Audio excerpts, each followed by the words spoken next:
Just give everybody a heads up. All right, so welcome everybody. Thanks for showing up. If you guys could, please share your screens. That would be great. That way we can see faces. All right, so I want to start out with the code of care. So with that being said, we show that we care by putting the needs of our customers first, by always having a positive and helpful attitude, and by treating everyone and everything with respect. By living a code of values, we enjoy life in the process. I want to also jump in next to our vision and purpose statement. So a lot of folks have not seen this, so I want to share this with you guys, but I also want you to understand and take this absolutely to heart. So when we're walking through this, if you guys have questions, feel free to chat in the box, or you can come off mute as well and ask questions. So this is the Grounds Guys vision, purpose, and what we do. So vision is to be so remarkable we become a beloved household name. Purpose is to build a service community that enriches people's lives by delivering amazing experiences. And then what we do is we maintain, enhance, and create the best looking lawns and landscapes in the community.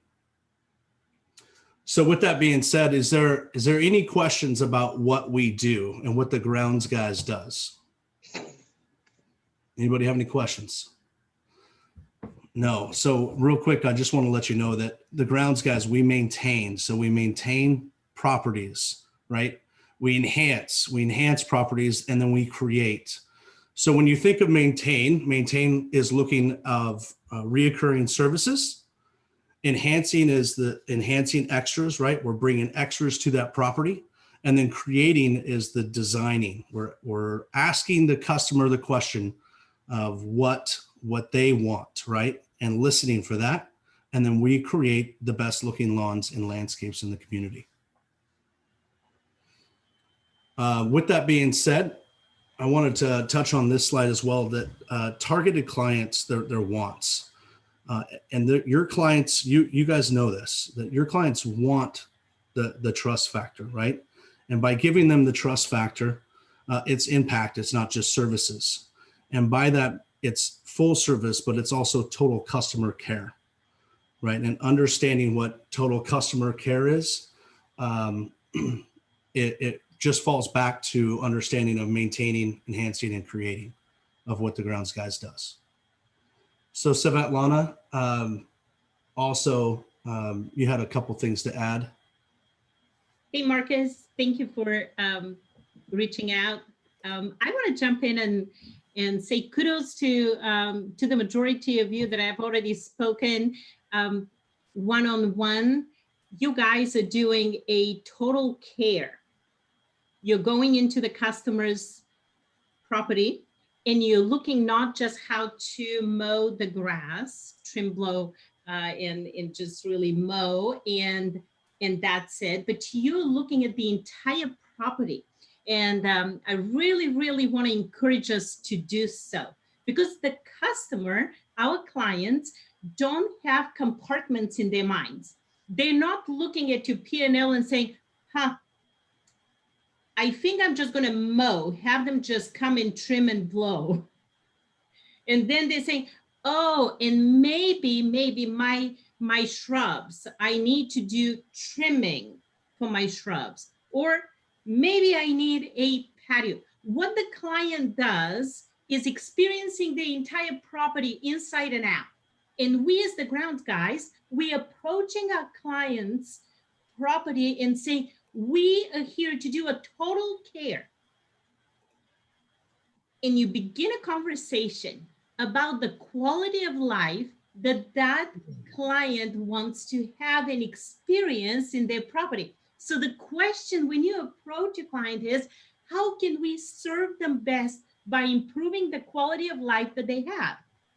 Obviously, we're not working on the inside in their property, but we're working on everything that's outside on their property.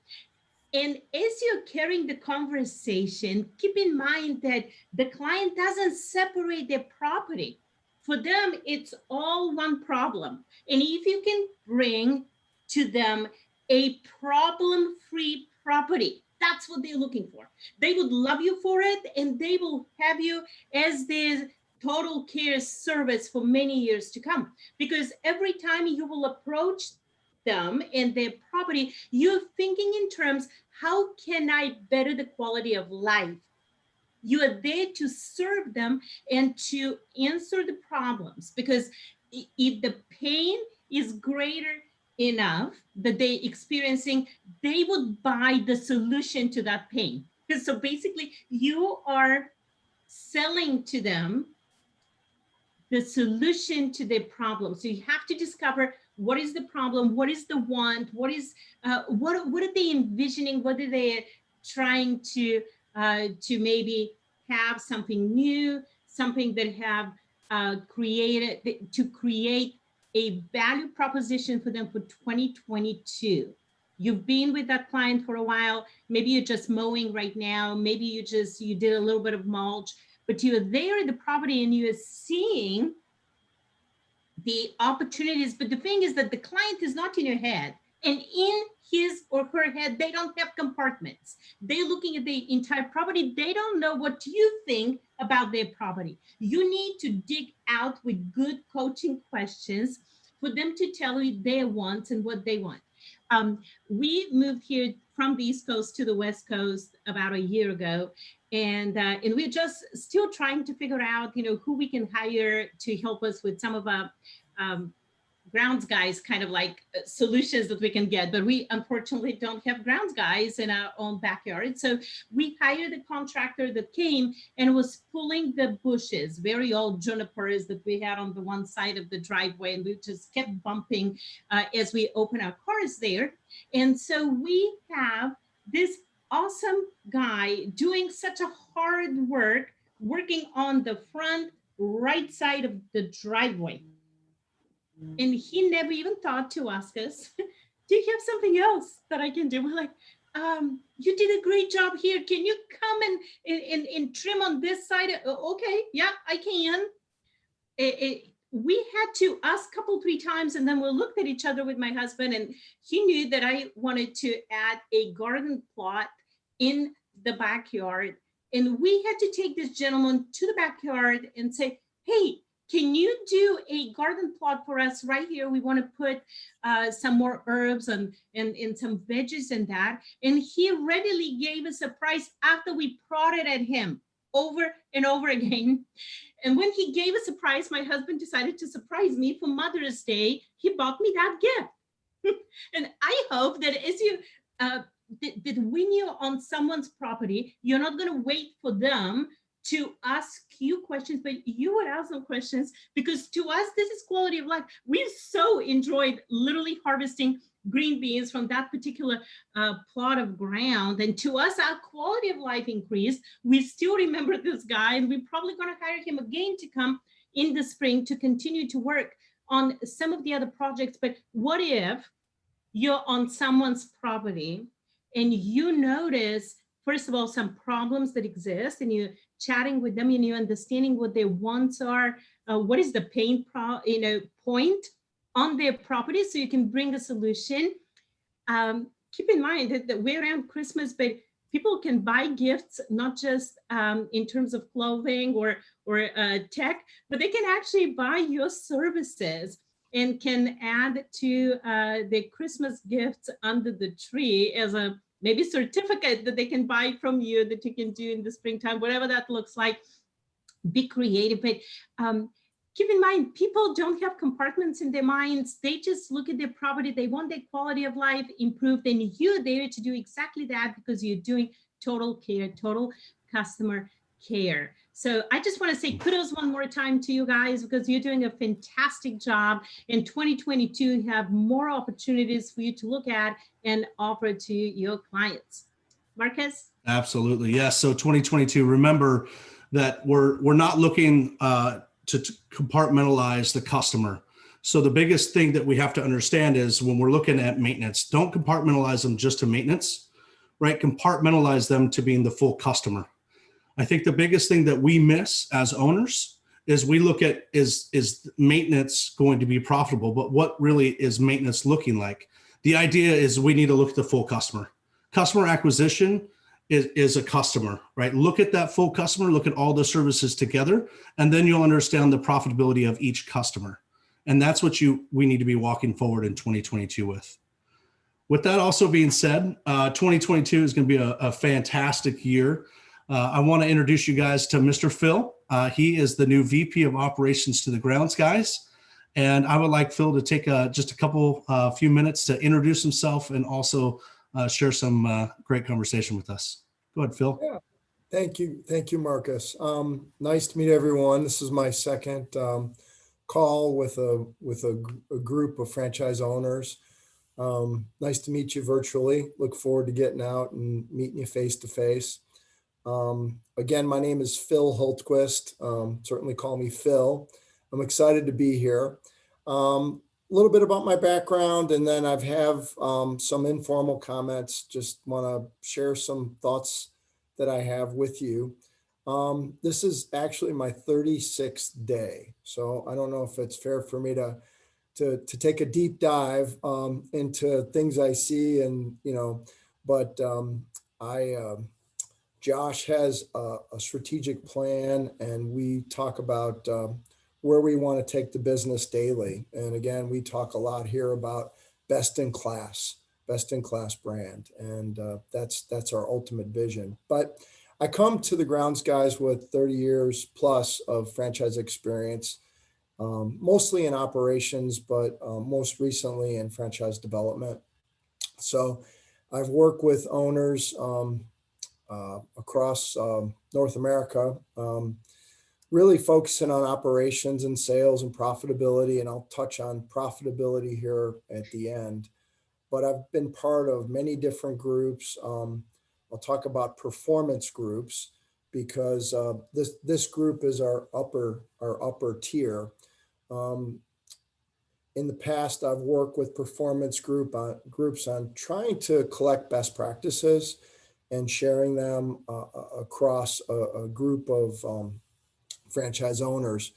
What's really nice is when you can look at different tiers of owners, and you can look at them by volume and by participation in different programs, but being able to help you compare yourself to a similar size organization, I think is extremely helpful. And I've got a lot of experience working with performance groups. In the industry, I think out there, if you search on the internet, they have something called 20 groups. And we've changed them to performance groups. It's a formal way to get together with business owners and talk about their business and share everything from financials to operational challenges and how to overcome them. So I look forward to bringing my experience working with those groups here to Tier 3 and the Grounds Guys. Personally, just real quick, I've been married 25 years, and as I mentioned on Friday's call, I have 2 college-age adults. My daughter graduated from college on Saturday, so we had a big weekend in Austin, Texas, and super excited for her. But life is good, and we're real excited on the personal front. My other son's at Texas Tech, and so he's a sophomore, still trying to find his way. But my daughter has had a couple job offers. It looks like she just accepted one today, so we're excited for her. So just early thoughts. I'm going to give you some early impressions on things that I've over the last month or so. I want to tell you my perspective, and we have an absolute phenomenal team. I am so impressed with the team of FBCs that we have, from having industry knowledge to business experience, and the team is really passionate and highly engaged and doing whatever it takes to help our owners take their business to the next level. I've talked to them a lot about, I believe in meeting people where they're at. So if you are a progressive owner and you are really looking to take it to the next level, we're going to meet you where you're at. If you're if you're struggling in some areas, we want to figure out where you're at and how we can help you improve and provide the support you need. So I want to say I've been really inspired, not just by our FBC team, but Dave Holmes and Heather that we work with here, and the whole team, the SureStart team, Brittany, just really inspired working with professional people that are really on top of what's happening. And it's refreshing for me because we plan to build off of the successes that we've already experienced. So again, honored and privileged to be here to support you. Excited about the brand, amazing culture. I'm learning more and more about the history and the culture but I do see potential. I see a lot of potential. I see some low-hanging opportunities for us to help improve. Just moving forward, I want to touch on profitability, and profitability is critical. I talked Friday with I saw Dan on the call. He heard me talk about a few takeaways, but I am committed to your success, and and you must be successful in order for a brand to be successful. You must be successful for our teams to be successful. So profitability is really critical. And right now, you can adjust your prices and improve profitability. There's things that you can do, but really, what really drives profitability is improving operations, improving sales, ultimately leads to greater profitability. So from my perspective, I love data. I love looking at data and trying to figure out how we can share improvements across the system. So right now we have Quovinci, and we're comping over some of the data we have from Quovinci. So once we have more comp data, it then makes it much easier for us to look at a system and break it down by different groups and different volume segments. So right now, I know we just talked this morning internally about there's certain owners that are currently not on for various reasons.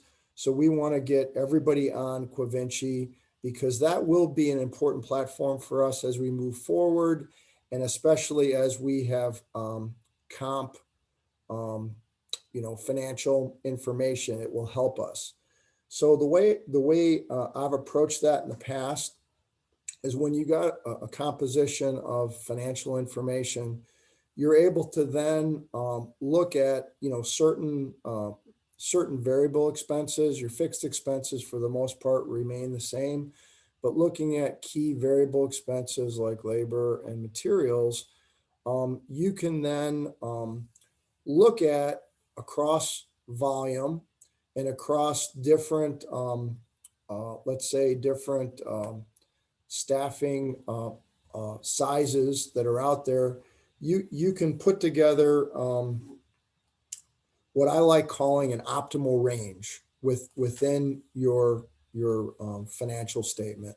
So for instance, if you're looking at materials or you're looking at labor, there should be an optimal range for your volume, and it should be also looking at the size of your organization with the number of people you have. And with that optimal range, if you fall out of the range, or you're in the range, or you're above the range, a group of smart people can sit down and come together with what I like to call like a reason database, where if you're not within that range, what are some of the specific actions that you can perform in order to bring bring that KPI into range. And again, it all boils down to fundamentals, right? It's all the fundamentals in business and sports. It's when you're looking at fundamentals, it's the basic things. And when I think about the touch points that we have with our customers, it's the speed in which we can respond to a lead. Okay. So how quickly can we get to a lead? How quickly, once we get to the lead, can we provide a quote? Then once we provide that quote, how quickly do we close the actual sale? How quickly do we get to the work, right? How long does it take to get to that work? And there's a lot of productivity metrics around making sure those projects are completed, if it's maintenance or a project in a timely basis. So again, operationally, you can look at specific actions in order to influence numbers, because when you look at a P&L or financial statement, again, it's a certain point in time, and it's the numbers either in range or out of range, but you have to pull it back into a specific action that needs to take place. So again, on profitability right now, I know Sharon Financials being able to come up with a really, really solid composite, helping come up with this reason database in order to help drive performance is something that's top of mind for me. Engagement, right now, I see a number of training platforms that I'm blown away by. I've gone through a lot of video training, not all of it. I've gone through some vendor training. The team internally has put together a lot of different training workshops. And so I see a lot of great things, and, making sure that as a system, we're utilizing the training that's available and having training paths that are established to bring on, new employees.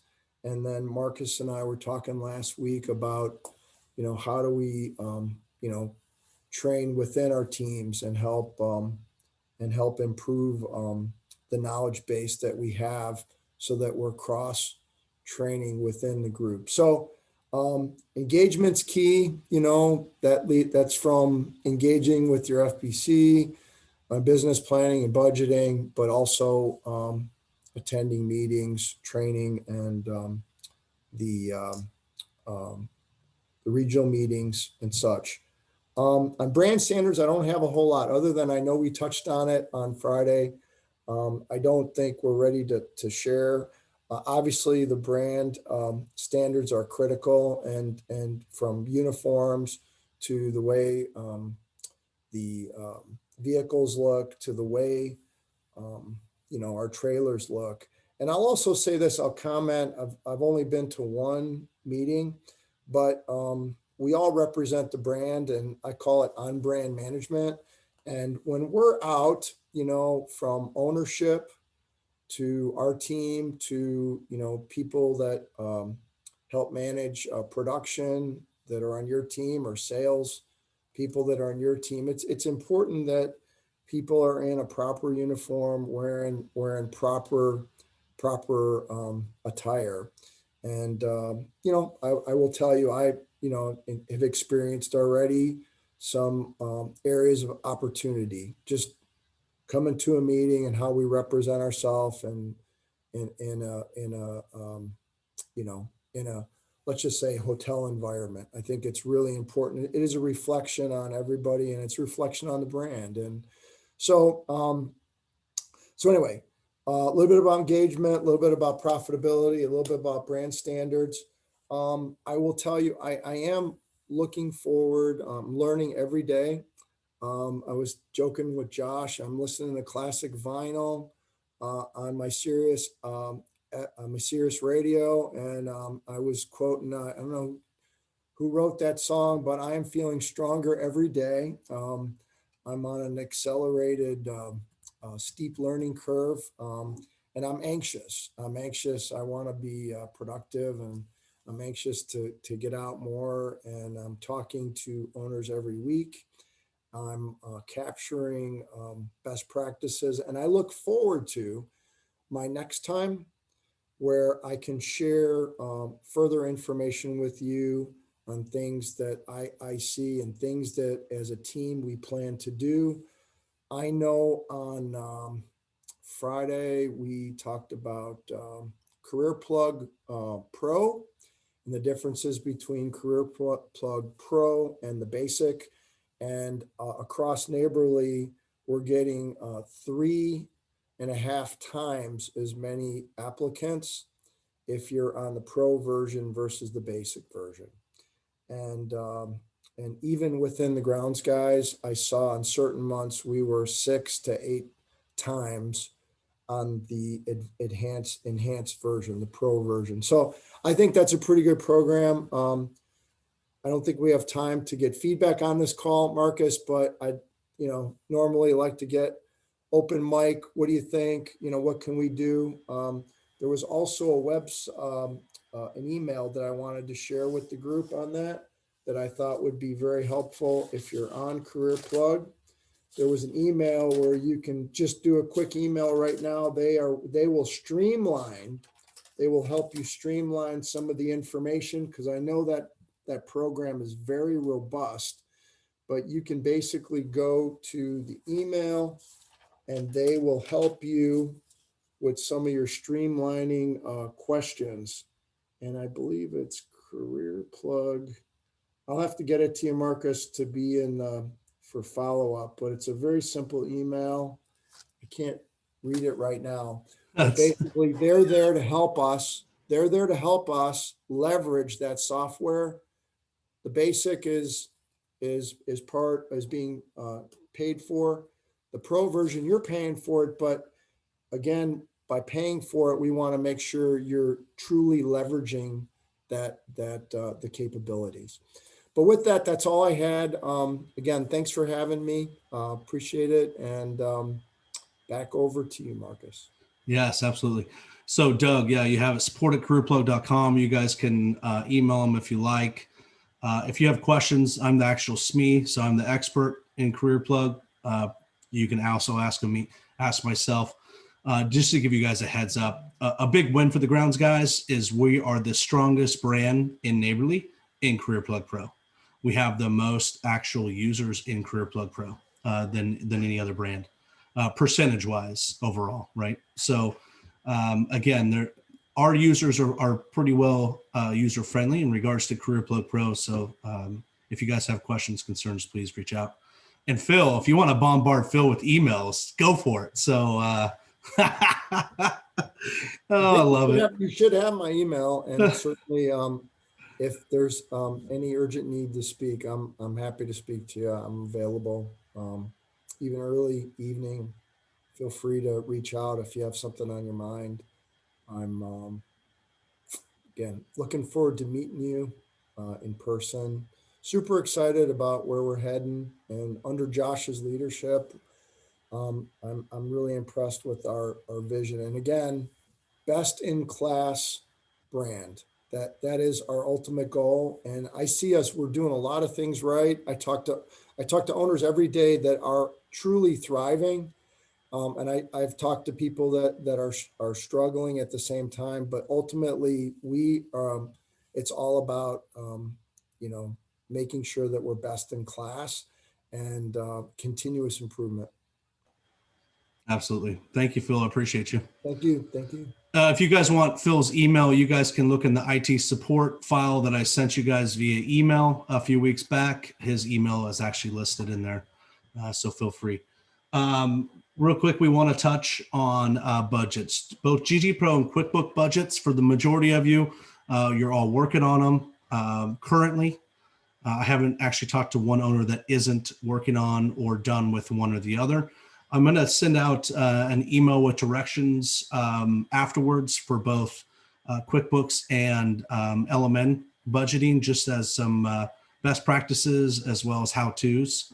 So just feel understanding, we'll be sending that out after probably later this afternoon. Top Gun requirements. So we end this year on the 31st of December. So for those of you that are Top Gun, the Top Gun requirements, there's 4. Phil hit on them as well. Must be synced with Covinci. Engagement in the brand, both the FBC meetings monthly and the monthly franchise owner meetings. No later missing MSAs, as well as attending reunion and a regional meeting. So with that being said, obviously reunion was a different variable this year. So that's not a requirement, but touching on the regional meetings, we'll have both Atlanta and Dallas coming up in February. I sent you guys links to them in the email last week. I'm going to send them as well today. Everybody needs to sign up for the reunion that they're the regional that they're going to go to. So we have Atlanta, Dallas, and then Las Vegas has been talked about. We put it on the back burner probably until I would say end of season. We'll have that conversation. So with that being said, we have 2 regional meetings right now. Please sign up for those if you guys can. We're gonna be pushing that hard until the end of the year.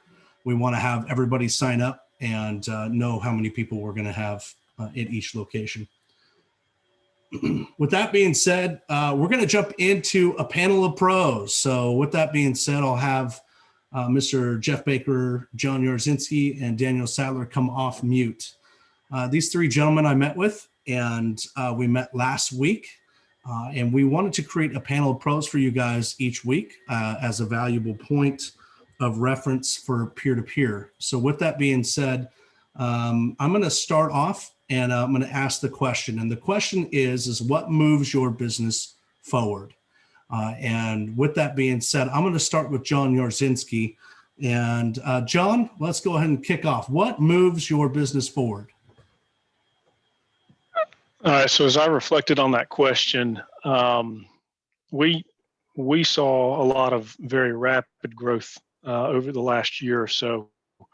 And I kind of break it down to a couple key things. Our people is a big part of what we do. And obviously without them, we couldn't do what we do. And I think through COVID and through the hiring difficulties and everything like that, that even became more obvious to me. It was one of those things that I knew to be true a long time ago, but became even more important as things were difficult for us to find more people. We've got a really good core group of employees that really have the right mindset. And when I say that, they're very interested in seeing our customers be happy. We talk about that a lot. One of the things that actually sticks out in my mind as we talk about in huddle with our guys, and we talk about doing things well to keep customers satisfied, is a quote from Chuck Knowles that says, "Champions are champions not because they do anything extraordinary, but because they do the ordinary things better than anyone else." And I like that because, as one of the things that pops out in my mind is the middle of the summer when it's blazing hot. I often remind the guys during that time of year that this is the time that a lot of landscapers start losing their work. It's because it's hot. We start missing on the details. And we kind of just get the job done so we can get out of the heat and whatnot like that. And so we really focus on making sure we hit those details in the those key times of the year, of course, across the board. But I really like that that quote by Chuck Knowles. But anyway, so our people really do make a big difference. Marcus, I think I've shared with you before that one of the things that we do to even help encourage that focus is by offering $20 for if your name is mentioned in a 5-star review online. In fact, I just this morning handed out $40 for a couple of guys who had their name mentioned over the weekend. So our people really are a big part of what helps us move forward, and having our core group has really helped us take on new work, but also see that growth, not just because of, new sales, but new sales by, I guess you could say, the right kind of growth because of good quality work. Absolutely. Yeah, that's great, John. Anything else to add, or are you good to go there? I think that's really the kind of the crux of it. I mean, our people really they are such a big part of what we do. We're fortunate to have a good core group, and we continue to build on that core group as well. But yeah, without them, we'd be up a creek. That's right. Daniel, I'll have you jump in next. Yeah, sure. I think, it's a great question, right? And I think if you could ask that for 10 different business owners, you'd probably get 10 different answers. But all those answers would be combined. They're all linked and they're all connected in some way. And our people are certainly everything. I think that when you treat your people with respect, you create this company culture that we're all striving for, because it all starts off with that company culture. We've all heard it a million times, but it really is so important that you have this level of trust that starts at the top, that you earn. You don't demand this respect, you earn this respect. And going out there and really, for me, trying to have that real humane experience, getting down and asking them and understanding their cultures. So we have a predominantly Hispanic workforce, and I'm from Australia. I struggle to understand some of the American cultures sometimes, let alone the Hispanics. So, I really get in there and I get involved, and I try and ask some questions and make it more humane, make it more personal, more human.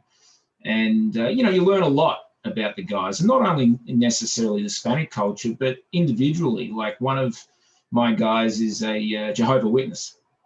And so after, having some good discussions with him, you worked out that he'd actually, or they don't celebrate holidays. And so in order to, create this really good company culture, I recognize people's birthdays. And I bring some, bacon, egg and cheese and coffee, and just try and acknowledge it. Now, most people like that. A, they get some breakfast, and B, other people go around and wish him happy birthday. But knowing him and being personal and human with him, I understood that he doesn't actually want that at all. Quite the opposite. They don't recognize birthdays, and he doesn't want to be pointed out that way. So I think that what I do is I would then say, I would bring breakfast, because even though he's a Jehovah's Witness and doesn't want to celebrate his birthday, he does like free breakfast. So I would still bring it and acknowledge that it maybe been something that we had a good week or a good month, or just to throw it off and then say to him on the side, I didn't want to recognize your birthday publicly. And those type of experiences, really, they appreciate that. And I think anybody appreciates that, let alone the working force. And that kind of like starts with that company culture. And with that, it portrays with the work that you do. I try super, super hard to try and keep a high level of communication up with my customers. I give authority to my guys to chat with them, to do extra work, but based on a certain amount of time. And I also do, along with John there, I offer rewards for their names to be mentioned in 5-star reviews. The other thing is, we talk about this a lot, and I was just, spoke about respect, and I said the fastest way to lose respect is to not follow through on things that you've spoken about, and that's the quickest way to kill your company culture. It's make some promises and don't keep them. So you got to be really, really, really tough on that, on yourself, from the leader standpoint of view, to make sure if you're going to say something that's going to spruik up their spirits for that moment, that you follow through with it. And so I make a strong concerted effort, to follow through with anything like that, because it can take years to build respect, but you can lose it in a heartbeat if you don't follow through with promises and things that are going to keep them going. So, and I think it's just all connected, right? Then it leads to a great customer experience. That customer experience then writes about it Other people talk about it. They send you off into their friends, other people that you like, that have money and are looking to spend. And then that drives your growth because they're actually out there working for you and you're not necessarily spending a ton of money on marketing. And on the inside basis, you've got customers that are doing it. I mean, just today, I just got an email today. I was trying to close an account for next year. And it's a residential account, higher-end residential account. And she just sent me an email that said, sorry for not getting back to you. Things have been busy with the holidays, but based on your referrals and your high level of reviews, we're going to try you out for next year. Now, her property is $35,000 a year, and I'm sure there's HOAs out there. We do predominantly just residential accounts, and I'm sure there's HOAs out there that's probably at $35,000 a year. It's not in the hundreds, but that's just on an annual basis, and I'll pick up, double that in the amount of extras on site. So straight up, she just said in her email, based on your, because she had referrals, asked for referrals, and I sent her 4 referrals, and she said, based on that, I'm going to give you this work. And that just really stemmed from creating a great customer experience. And how did we get to that? Is to have a great company culture. And how do I get to that? And that's respect and understanding, where we're at and following through and don't make promises you can't keep and own it.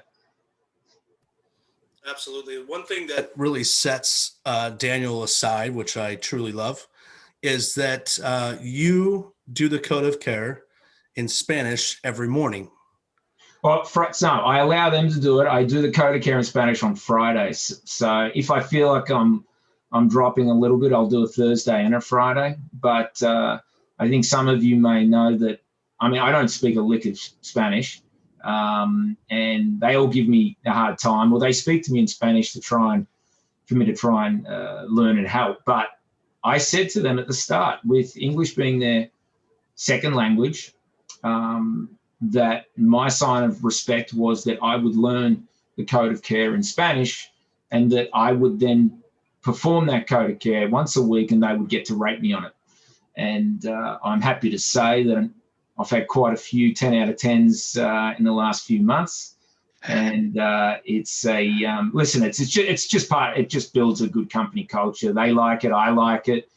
And, it's funny hearing an Aussie guy, rattle out some rough Spanish, but it's good. It's good. Yeah, that's excellent. I appreciate that. I think it's fantastic. All right, so we're going to jump over to Mr. Jeff Baker. You're in.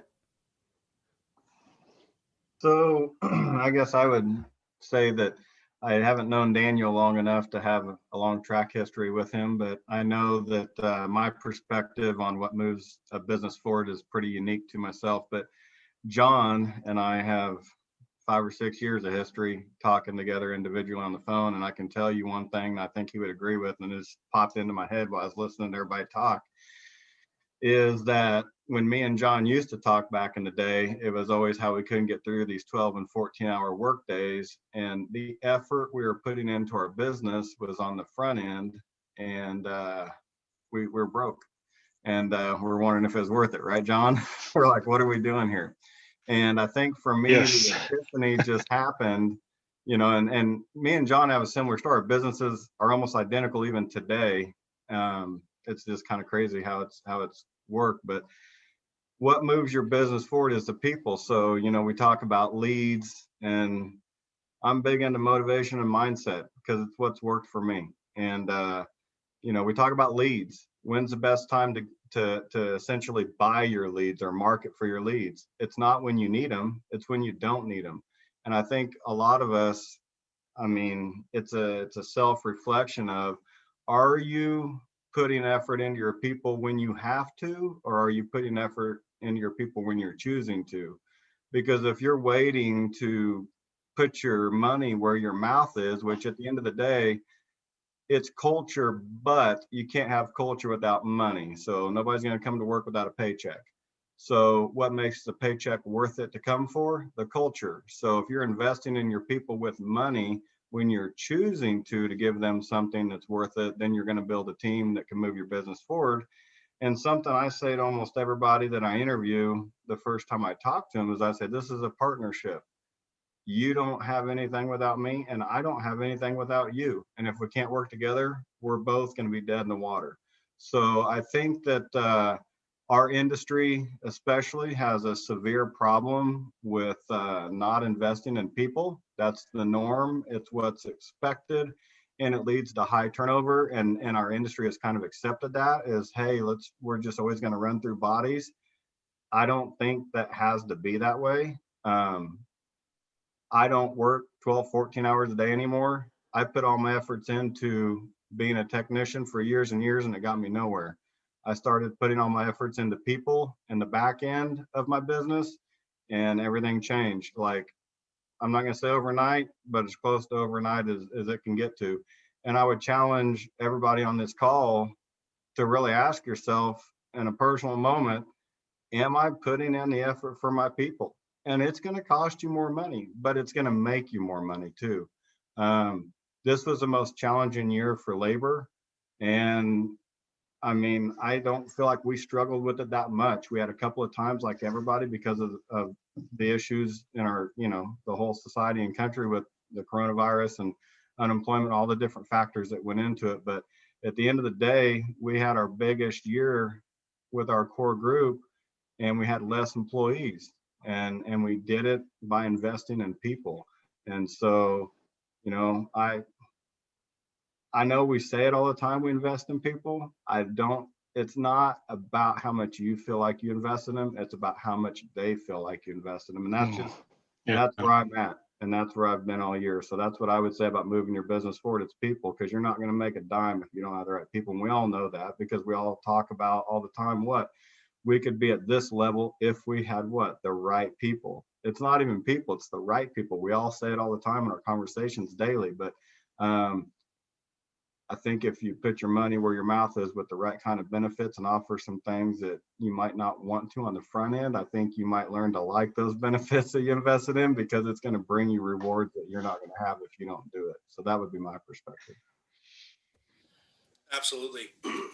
Within benefits also is education, right? And educating your employees on a weekly basis, spending that extra time. Everyone always says, well, that's a half an hour per employee to sit here in my office and go through plan identification or a process that's going to be very important out in the field, right? So the idea is you have to spend the time, you have to spend the money to make the money, grow your employees internally and externally, and then and then you're gonna make more in the long run.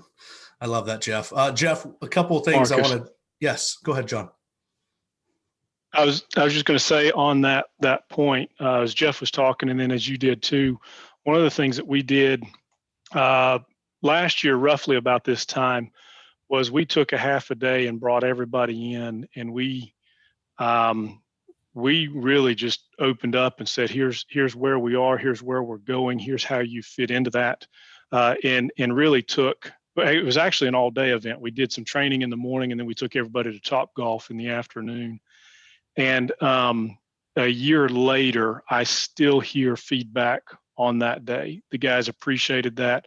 I've got guys who have worked for other companies in the past, and they talked about how much they appreciated the transparency and knowing more about the business than they have in any other business they were a part of. And I only say that to say that I really felt like I saw those guys buy in even at a higher level, because they knew where we were trying to go. I know Jeff does a really good job of putting that out there as well, with his goals and some things like that too. But as you're talking about the training, that kind of popped into my mind, and we saw a lot of good feedback from doing that. And I can't wait to do another one here, probably early in the year. Do you remember what Phil, John? Do you remember what Phil told you? What his quote was? Do you want to share that? About trust? Yes. Yes, I do. I think it's a great quote. It's, with transparency and relationships, trust is built. I wrote that down, and I've actually shared that with a number of people now. And I think that's completely true. And I think everybody who's talked so far has touched on one point or another with that. Daniel was talking about the relationships and the transparency, and somebody, Jeff, I think it was, made the spot on comment about it's not what you feel like you're investing in them, it's what they feel like they're receiving. And I think that's such a key point of that. But with that transparency and with those relationships, trust is built. And I believe in our particular case, our guys gave more effort, did more because they knew where we were going and they trusted that. I love that quote. Yeah. Can I add one more thing in there, Marcus? Now that John's talked, that spurred another thought in me is,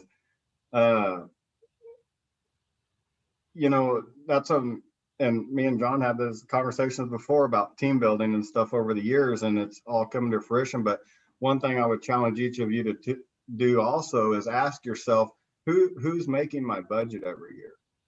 Is it me as the owner? Am I the driving force behind my budget?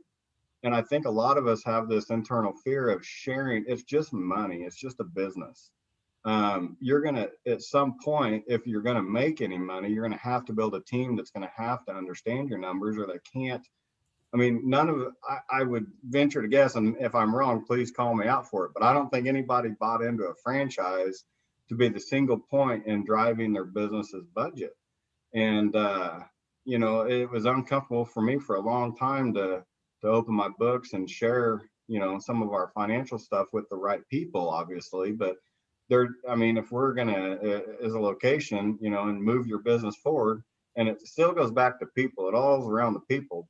Again, even though it's talking about the financial part, you're going to have other people, because I'll be honest with you, this was the first year I didn't drive my budget to where it is. And ironically enough, it's been our biggest year. So I didn't push the budget to where it's at this year. I laid it out as to where we're going to be, what we're going to drive a day, a week, and a month, a quarter, and in the year, and we exceeded it. We upped it 2 different times during the year, because in the first year I didn't have control of it. So I was very uncomfortable with it. I know my office manager got tired of me saying it, but as I worked her into the books, I kept saying, you can't screw me around. I'm getting you into the part of the business that's the most vulnerable. And it just took off. So again, it goes back to moving your business forward with people, and the financial aspect's a big part of it. Because I talk to so many owners that say, nobody knows anything about my books or about my budget, because either it's a trust issue or you don't have long-term employees enough. So it all comes full circle with investing in people, so you can have people that can get you to where you want to go with your budget. Jeff, just playing on that as well. Obviously, everybody's at different years levels, right? So you and John are in the brand and in business owners for quite a bit longer than I have. But it doesn't really, and even like in the first couple of years of the business, creating those budgets are quite hard, because you're trying to come off nothing, or really you've got little to go from. But it never stopped me from talking about on a monthly scale, to the guys, and then saying, listen, if we beat this number, it's breakfast, or if we do this, and then coming up and the guys asking about it at the start of the month. Now, it may not necessarily have been them coming in and joining in and taking a look at QBO, but it was certainly something that I would share with them on a regular basis, or even share with them the difference between a client that we're making money from and a client that we're not. And so then for understand that why, and where those higher GPM jobs come into play, and why that client, we spend a little bit extra time based on those reasons. So I think just being that complete open book and honest with how things are going, it pays you back. The fear factor is, we're doing well and they're going to want more money, right? So if you're doing well, you should be giving them more money. It's. I want to tell you, it is the whole discussion. This is like awesome. I want to tell you, to me, Sharon, how you're focusing on people and what motivates people. I want to land on recognition just real quick. It was mentioned in the huddle, recognizing It was also mentioned just getting feedback, because by soliciting feedback, you're letting that employee know that, you know, you're really interested and that they're part of the organization, right? The other reason why I want to mention recognition is we're here towards the end of the year. Okay. So it's a great time to reflect back on what's happened. And if you can call out people individually within your organization in any way. You can print up outstanding achievement certificates. You can come up with a trophy. You can come up with, you know, a gift card. But right now, we want to go back and hug our best employees right now, because retention wise, it's critical. But at a year end and before like the beginning of a new year, I assume most people are on a calendar year, at least think that way. I think it's a great time to think about how you can recognize your people in a special way. And the money part is great, having tied to incentives, giving them something, but you know, it's not all about that. It's not all about that. It's about saying something in front of their peers, as an example, or it could be just something small. But I'm going to leave you with that. I'm sorry to interrupt. Back to you, Marcus. No, well, Phil, just to play on that, I was going to say there's also understanding each person, right, and about the different types of recognition. So one likes to be recognized in front of their peers. Right. Some others don't, right? Some would prefer a behind the scenes handshake and a look in their eyes and say, I really appreciate you. So I think from a good coaching standpoint of view, right, you've got to understand your team and understand your players and how to get the most from them. And not every player is the same. And so I think going in on that personal level and really understanding each person, and it gives you a good idea of what type of appreciation you're going to show. And I agree, something definitely needs to be shown, but something that you know that appreciation will be received the right way. Absolutely. I love the transparency part. And that was actually from Phil that's on the call right now. And the biggest thing I took when Daniel and John and Jeff and I met was these three owners have a lot in common when it comes to transparency and clear communication to all of their employees, right? It doesn't just start with the day-to-day, it's the weekly conversations, it's the monthly. It's looking at what you're going to do for your employee moving forward in the next year, the year after that. Right? Facilitating employees and growing them.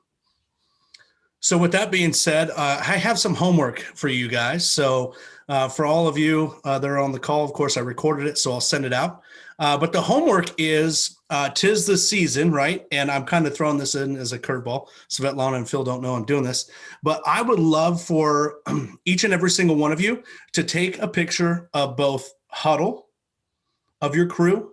If yourself, whoever, just take a bunch of pictures of huddle, as well as on job sites with your employees, right? And also celebrating. So celebrating your employees. End of day, end of week, if you're doing some functions with barbecues or eating or carne asada, which I love. Speaking of Spanish. All of that. Take pictures and celebrate them. I also want to see the pictures on the Facebook group. 'Tis the season for the holiday season, right? And so let's celebrate the wins, which is our people, and let's do it together. So I would love all of you to be taking pictures the rest of this month and posting. It doesn't have to be, you can post 1 or 2 times, right? But if all of us post in the top tier to let all the tiers below us understand that we love and appreciate our people, add some comments, right? It's just going to be able to fill the bucket, right? Let them understand where we appreciate, where your focus is, right, in your business. And then with that, I wanted to ask a little fun in the process. In the comments section, I want to know what your holiday emoji is. I know what Ben's is, but and I know what Dave Kennedy's is as well, is sleep. You guys up north that have a lot of snow and you've been lack of sleep. So I appreciate you guys being on the call. but too old for emojis. Come on, you guys got to give me some good emojis here. Ben, what's your emoji? Oh, he doesn't have one. That's, you guys are killing me. Snowman, there we go. Christmas tree, something, something fun. I thought it was going to be Jingle Bells, Ben. For you, no. All right, with that being said, I appreciate it. Thank you for allowing us to go a few minutes afterwards. Be able to take that homework. Let's grow, take this tier and show everybody else how amazing this tier is, and support all the wins. Love on your people. All right, with that being said, thank you. Take care, everybody. And we'll talk to you guys soon. Bye.